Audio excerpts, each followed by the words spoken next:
Bismillahirrahmanirrahim. Assalamualaikum warahmatullahi wabarakatuh. Selamat pagi semua. Hari ini kita akan ada pembelajaran. Sebelum kita mulai pembelajaran, silakan dicek kabelnya, atau yang punya tumbler Pak silakan ditaruh di bawah karena khawatirnya kalau tumpah akan kena listrik. Silakan dicek. Kemudian kita sudah aman. Langsung saja kita mulai. Sebelum mulai, alangkah baiknya kita baca doa terlebih dahulu. Baca doa menurut kepercayaan masing-masing. Semoga materi pembelajaran hari ini berjalan dengan lancar dan disukseskan semuanya. Berdoa dimulai. Berdoa selesai. Sebelum materi saya mau absen terlebih dahulu. Silakan di absen. Ini adalah lembar absennya. Maaf, silakan. Sambil menunggu absen berjalan, materi hari ini tidak terlalu banyak, dan nanti di akhirnya kita akan ada praktek. Jadi untuk dipersiapkan untuk aplikasinya. Untuk aplikasinya saya menggunakan aplikasi Canva. Silakan dibuka terlebih dahulu agar tidak terlalu lama. Sudah Ibu absennya? Terima kasih. Kita langsung saja masuk ke materi. Sini ada apapun tantangannya, kamu lebih hebat dari apa yang kamu pikirkan. Sebelum, biasanya kan kalau misalkan orang lain masih takut untuk melakukan sesuatu kan. Nah, jadi saran saya sebelum kamu melakukan sesuatu, kita harus berpikir lebih dulu apa yang kita mau lakukan, dan jangan takut untuk yang terjadi di depannya. Kita percaya dengan proses, kemudian hasilnya pasti bakal memuaskan. Next, di sini ada biodata saya. Perkenalkan, nama saya Salman Hadi. Alamat saya adalah Kampung Kupen Kelapa, Gang Mandiri 2. Lahir Jakarta 2 November tahun 2004. Kemudian saya tinggal di Bekasi. Mungkin ada Bapak Ibu yang sama tinggal di Bekasi juga.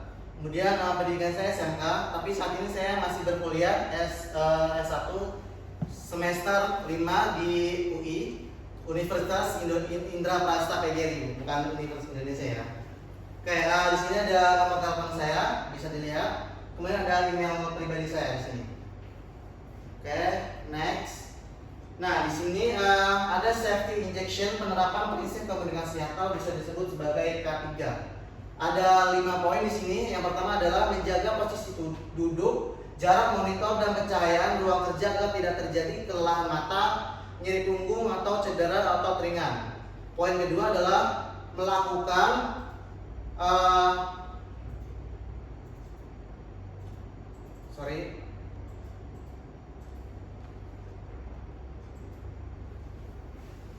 sebentar Bapak Ibu.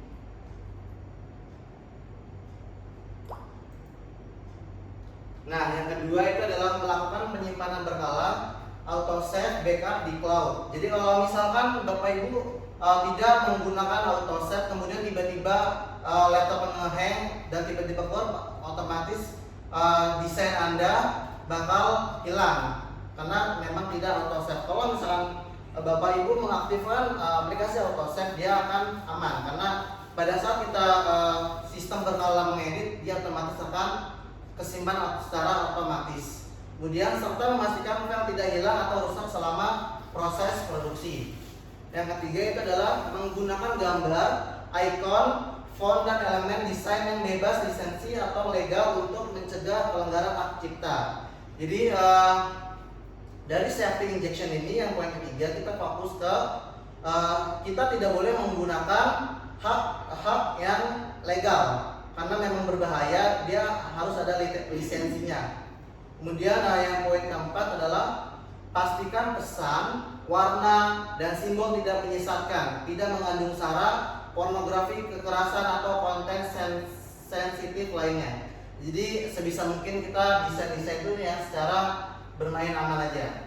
Kemudian yang terakhir itu adalah pastikan meja kerja rapi, kabel tidak berserakan, dan peralatan elektronik aman untuk mencegah tergelincir, tersandung, atau kerusakan perangkat. Next. Di sini ada pematik. Ada yang bisa Bapak Ibu gambarkan apa gambar pematik ini? Ada yang tahu gambar pematik ini? Dia nggak boleh pakai plastik kan belanjanya? Bisa, benar bisa jadi. Mungkin dari Bapak?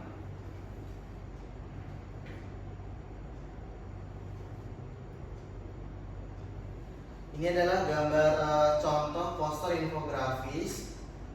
Dia yang di sebelah kiri ini adalah gambar poster, kemudian yang sebelah kanan itu adalah gambar handphone dengan berisikan infografis, dengan tujuan adalah ini poster hanya digital, bukan untuk cetak. Jadi dengan tujuan ada elemen foto di situ karena dengan tujuan ini adalah poster yang bersifat digital. Next, di sini ada tata tertib ya. Sebelum kita mulai lebih dalam lagi, lebih jauh lagi, saya ingin membacakan tata tertibnya. Di sini ada 5 poin. Yang pertama adalah hadir tepat waktu dan mengikuti instrukturnya. Kemudian yang kedua adalah menjaga kerapian area kerja dan keamanan peralatan. Yang ketiga adalah menggunakan aset desain yang legal dan tidak melakukan plagiarisme. Jadi jangan ada yang plagiat dari desain orang. Sebisa mungkin kita bikin desain hanya dari nol dan hasil murni ide kita masing-masing. Kemudian yang keempat adalah menerapkan ketiga ini, posisi duduk ergonomis, jaga kesehatan mata dan area kerja aman. Kemudian yang terakhir ada tidak membuat gaduh dan tetap fokus pada kegiatan pembelajaran. Next, di sini ada judulnya ini. Jadi judul untuk hari ini adalah menguraikan penerapannya melalui pembuatan komunikasi karya desain visual atau desain grafis. Nah, dari kode uniknya adalah M.74DKV 13.003.3. Dan kemudian nextnya di sini ada judul unitnya, yaitu menerapkan prinsip komunikasi. Kemudian di sini ada elemen komunikasinya. Yang pertama itu menggambarkan penerapan prinsip komunikasi pada proses desain komunikasi visual atau desain grafis. Nah, yang terakhir adalah KUK. Uraiannya adalah menguraikan penerapannya melalui pembuatan komunikasi karya desain visual atau desain grafis. Nah, di sini ada tujuan pembelajaran dari hari ini. Setelah selesai mengikuti pelatihan ini, peserta didik mampu menguraikan penerapannya melalui pembuatan komunikasi karya desain visual atau desain grafis menggunakan aplikasi Canva sesuai dengan standar dan prosedur desain grafis. Oke. Manfaat pelatihan ini: setelah selesai mengikuti pelatihan ini, peserta mampu membuat poster infografis sesuai standar desain grafis di lembaga satuan pendidikan masing-masing. Jadi nanti di akhir ada tugas. Saya minta membuat kalian untuk membuat tugas poster apa? Poster infografis yang berisi tentang informasi-informasi yang akurat. Diambil dari informasi yang akurat. Jadi sebelum kalian bikin desain, kalian harus meriset dulu apakah berita ini benar atau tidak. Jangan asal tiba-tiba memasukkan padahal itu beritanya tidak valid. Itu bakal menjadikan bahaya. Bahaya untuk siapa? Bahaya untuk kita dan bahaya untuk yang melihat poster tersebut. Oke, next di sini ada langsung masuk materi, ada definisi desain grafis. Definisi sendiri adalah desain proses mengelola elemen visual seperti teks, gambar, warna, bentuk, dan ilustrasi untuk menyampaikan pesan secara efektif melalui media visual. Jadi di dalam desain grafis ini dia harus ada yang namanya teks, warna, gambar, dan bentuk-bentuk shape elemen-elemen yang lain untuk menjadikan secara efektif. Jadi kalau misalkan suatu poster tersebut tidak melalui definisi ini, dia belum disebut sebagai poster. Karena satu poster itu hanya untuk menyampaikan suatu informasi-informasi yang berupa ada teks, gambar, warna, dan lain-lainnya. Kemudian di sini ada tujuan desain grafis ada 4. Yang pertama adalah menyampaikan pesan secara jelas dan menarik. Nah, ini menyampaikan pesan secara jelas. Jadi di desain grafis ini kita harus tadi saya sudah sampaikan, kita harus meriset berita terlebih dahulu, benar atau tidak, valid atau tidak. Kemudian kita harus secara jelas nih dari berita yang banyak ini, kemudian diringkas lagi sama kita. Jadi jangan berita jadi satu koran gini kita masukin nggak muat, otomatis tidak estetik ya desainnya. Jadi setelah kalian menemukan berita yang valid, berita yang benar, kemudian diringkas lagi ya poin-poinnya apa sih, poin dari berita tersebut apa, kemudian dan poin yang menarik dengan poin yang jelas, jadi dimasukkan dalam poster infografis tersebut. Kemudian tujuan nomor 2 adalah membantu audiens memahami informasi dengan cepat. Nah, tujuan dari nomor 2 ini daripada audiens membaca koran dari panjang lebar ini, kan kalau misalkan kita membuat infografis kan paling ukuran A4. Nah, dari ukuran dari koran segini jadi A4 segini kan lebih fleksibel bacanya audiensnya, lebih mempermudah jatuhnya, lebih mempermudah audiensnya. Jadi lebih lebih efektif aja kita sebagai yang pembuat posternya gitu. Kemudian yang ketiga, membangun identitas visual, yang terakhir mengarahkan perilaku atau keputusan sebagai persuasi. Next, ini ada elemen utama dalam desain grafis, ada tipografi. Tipografi itu adalah sebuah tulisan yang bagaimana menggunakan jenis-jenis tulisannya. Ada warna yang disebut warna CMYK atau warna RGB. Kemudian ada garis, line, ada bentuk, shape, ada ruang, space. Kemudian ada gambar atau foto, dan yang terakhir ada tekstur atau elemen-elemennya. Nah, sampai di sini ada yang ingin menanyakan? Siapa? Ya, silakan Ibu. Apa yang dimaksud dengan desain grafis, Pak? Oke, saya simpan dulu. Ada yang mau nanya lagi? Ya Pak, Silakan Bapak. elemen utama dalam desain grafis itu. Oke, saya ini menjawab pertanyaan dari Ibu dulu. Apa yang dimaksud dengan desain grafis ya Bu? Iya, Pak. Nah, apa yang dimaksud dengan desain grafis? Desain grafis adalah suatu informasi yang harus di dalamnya terkandung teks, warna, dan lain-lainnya. Bisa dimengerti Bu? Oke, mungkin kalau pertanyaan yang kedua, elemen yang utama adalah ada tipografi, warna, garis, bentuk, dan lain-lain. Paham ya Pak, Ibu? Oke. Next, di sini ada demonstrasi. Nah, pada saat kita demonstrasi ini, saya akan menjelaskan bagaimana tata cara membuat poster yang baik. Oke. Di sini saya akan menjelaskan poster yang baik, mempraktekkan.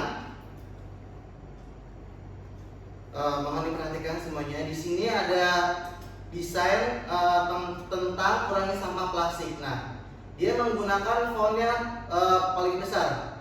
Karena apa? Karena untuk judulnya. Kemudian di sini ada materinya, ada isinya.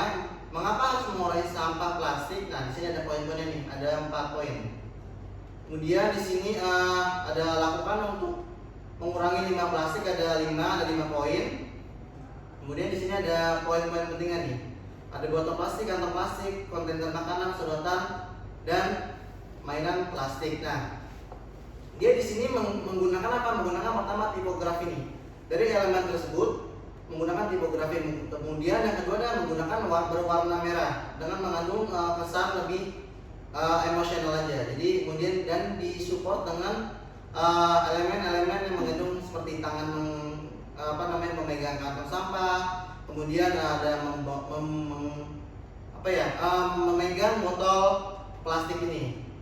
Nah, kemudian di bawahnya ini adalah ada gambar atau ada elemen orang yang sedang membersihkan sampahnya. Ini adalah untuk elemen pendukung saja. Kemudian di sini menggunakan warna hijau dengan tujuan untuk memperindah aja atau memperestetik aja dari desain ini. Kemudian jangan lupa ya, untuk poin-poinnya ini ditulis menggunakan huruf lebih kecil dibanding judulnya. Oke. Paham ya untuk pembuatan poster sampai sini? Oke, jika paham saya langsung next ke materi selanjutnya. Di sini ada kesimpulan, yaitu mengurangi penerapan melalui pembuatan komunikasi karya desain visual, desain grafis menggunakan Canva sesuai dengan standar dan prosedur desain grafis. Ini untuk kesimpulannya. Nextnya di sini. Oke, di sini ada aplikasi. Saya ingin bertanya kepada kalian semua. Apa sih tujuan utama desain grafis itu? Ada yang bisa menjawab? Ya, silakan. Menyampaikan pesan secara jelas. Oke, benar. Jadi tujuan utama desain grafis itu adalah untuk menyampaikan pesan, menyampaikan apa sih inti dari poster tersebut untuk audiensnya bisa memahaminya. Oke, next di sini ada evaluasi. Silakan dikerjakan. Saya akan membagikan kertas terlebih dahulu. Ada 3 soal di sini. Silakan dikerjakan. Saya rasa kalian mengerjakan ini mudah lah karena memang soal ini saya ambil dari materi-materi tadi yang saya sudah jelaskan. Sekiranya nggak sampai 1 menit sudah selesai.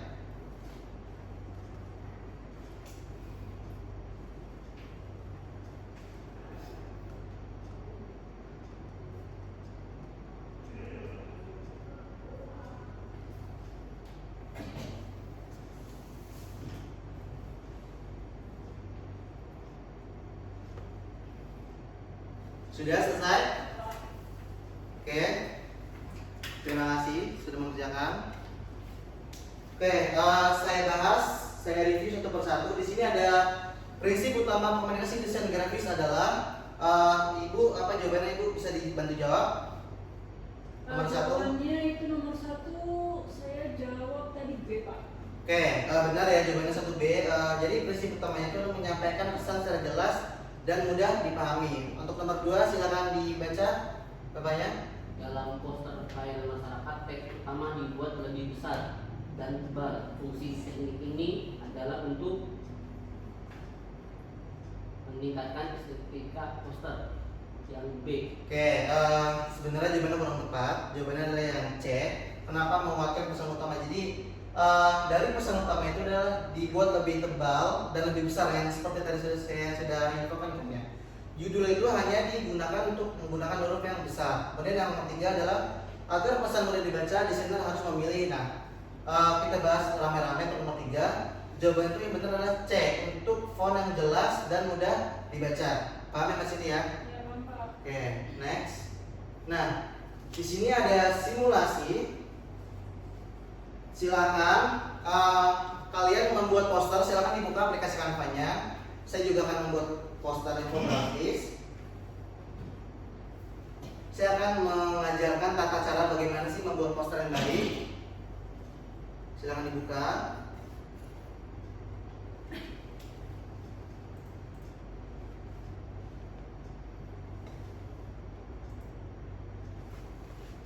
Oke, silakan tuliskan di Canva kalian kurangi sampah plastik seperti ini.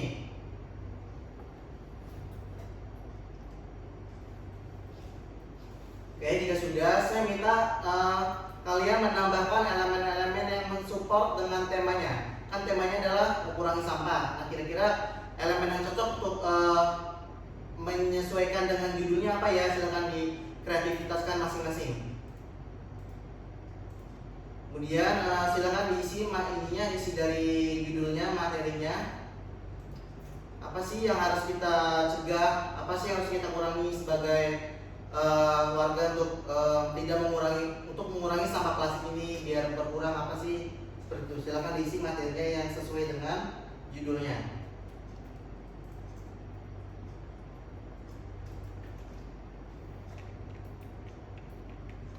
Oke, silakan dikerjakan.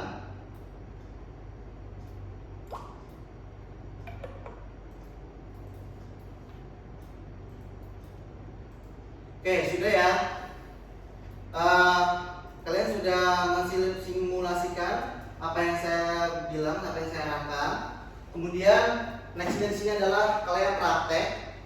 Saya ingin membuat tugas kalian. Prakteknya adalah membuat tugas tentang infografis, media visual menjadikan informasi, data, pesan secara ringkas yang mudah dipahami dengan kombinasi adalah ada judul, data, kemudian di struktur kontennya bagaimana, ilustrasinya, tata letaknya apa, menggunakan layoutnya apa, ukurannya apa, A4 atau A3 atau A5, kemudian warnanya bagaimana, kemudian tipografinya menggunakan font apa, kemudian ekspornya kita menggunakan format JPG atau PNG atau PDF. Nah, silakan kalian bikin, silakan kalian kerjakan dulu deh untuk ininya, prakteknya. Sembari kalian mengerjakan, saya akan menilai ya, apa sih progres dari kalian, hasil data yang kalian bikin, hasil poster yang kalian bikin. Saya akan menilai.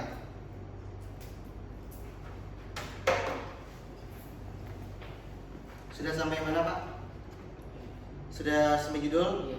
Oke, bagus. Next, Ibu sudah sampai mana? Sudah sampai elemen-elemennya? Sudah. Ini menggunakan ukuran apa? Iya. Oke, bagus. Oke, sekiranya sudah cukup bagus, sudah cukup progresif dengan baik, Bapak Ibu. Kemudian jika belum selesai, saya minta ada tugas tambahan ya dari saya. Di sini ada tugas tambahan. Tugas dikerjakan selama 1 hari ke depan. Jika belum selesai, saya minta 1 hari ke depan dan dikumpulkan melalui email saya. Ada samanandi@gmail.com pada hari Kamis besok. Hari Kamis tanggal 11 Desember 2025 pukul 23.59. Jadi tugas infografis ini yang belum selesai saya minta dikumpulkan besok hari karena masih banyak waktunya, semoga bisa kekejar ya. Oke. Nah, di sini ada sampai di sini terima kasih. Ada kata-kata adalah kreativitas dimulai dari keberanian mencoba. Jadi kalau kita tidak mencoba, kita akan tidak tahu sampai mana kreativitas pada diri kita masing-masing. Oke. Saran saya, mulailah mencoba dari hal-hal kecil, maka akan timbul fashion yang akan kita sukai. Oke, sekiranya cukup sekian dan terima kasih. Sebelum kita pulang, silakan dinamika terlebih dahulu laptopnya, handphonenya, dan kabel-kabelnya agar tidak dan mungkin lebih efektif aja ya.